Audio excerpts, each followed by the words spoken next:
Hey guys, I'm Sarah Beth. Welcome back to my channel. So as many of you probably know, I have a mild scoliosis that I manage with daily yoga, but sometimes it'll still flare up and my back will have some tension related to my scoliosis, whether it's in my upper back, my lower back, my middle back.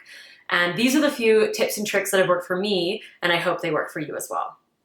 The first being, obviously, yoga. I find that daily yoga, whether it's power, vinyasa, hatha, or restorative, is very beneficial for my scoliosis and the tension and pain that I might be experiencing because of it. I was a chiropractic assistant for like 9 months, and I have created a yoga for back health playlist using some of what I learned being a chiropractic assistant, and also a lot of what I've learned over the years just being a yoga teacher and testing different things on myself. So I'll link that down below. Make sure you open up those links, click on that, and you'll find all of my videos for yoga for back health, including a yoga for scoliosis series. Sometimes we end up overdoing it in our yoga practice. Like if you're going power crazy, or sometimes you just need to do something else, you need to get into the fascia a little bit differently. And that's when I'll use myofascia tools like a foam roller. So this is my foam roller. It only cost me like 10 bucks for this cheap thing, but I love it. I use it to foam roll my hips, my upper back,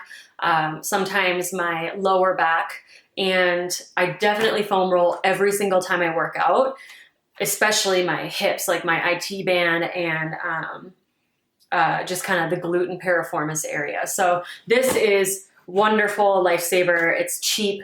I know that you can get them that are like maybe a half or a third of the size. I wish that I'd gotten that. I might even try cutting this so that it's a little bit more mobile. When I'm not foam rolling, another myofascial tool I have is the Rad Roller, which you can place your spine right in the middle and just kind of roll up and down the spine, getting into the paraspinal muscles. So this has been really helpful too. I actually love this for middle back. And when you have something like scoliosis, you want to be careful. You don't want to go too fast because you want it to follow the curves and not just like go straight up and down, since your spine probably doesn't go straight up and down.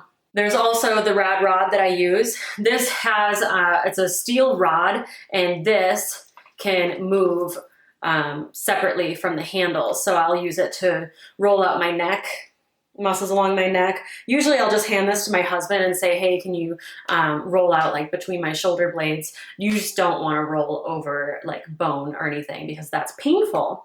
But there's this attachment that you can slip onto the Rad rod. It's called the Helix. And you can use this to, again, put your spine right in the middle and roll up and down.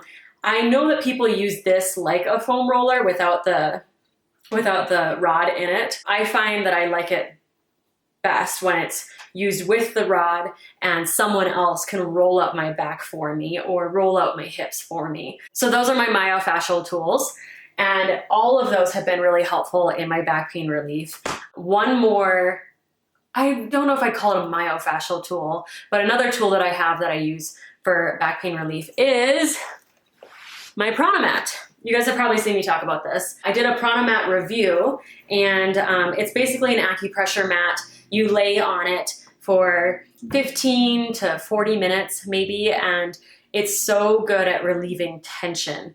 I use it whenever I have that tension in my back that's just like gripping or achy or painful. I'll lay on this, and because your back has natural curves to it, you might want to prop it up with pillows like underneath your lower back area so you can get as much contact as possible. Watch the review if you want more information on the Prana Mat.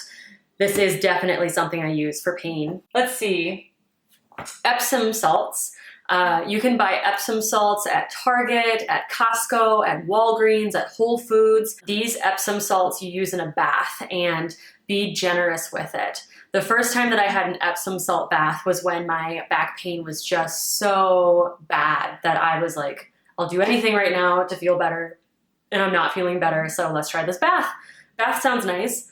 Not only was it relaxing because it's a hot bath, it was like physically relaxing in a really cool way that I was like, I'm hooked on these Epsom salts. And I actually recommend Epsom salt baths to basically everybody who writes to me talking about their back pain, you know, any recommendations I might have. So if you're gonna do an Epsom salt bath, I would recommend doing it late at night when you can just lay down and go to bed afterwards, because your body is so relaxed. you don't want to use it. You want to just kind of rest into that. And it's so easy to fall asleep afterwards. So late at night, Epsom salt bath, then put some comfy clothes on, go to bed.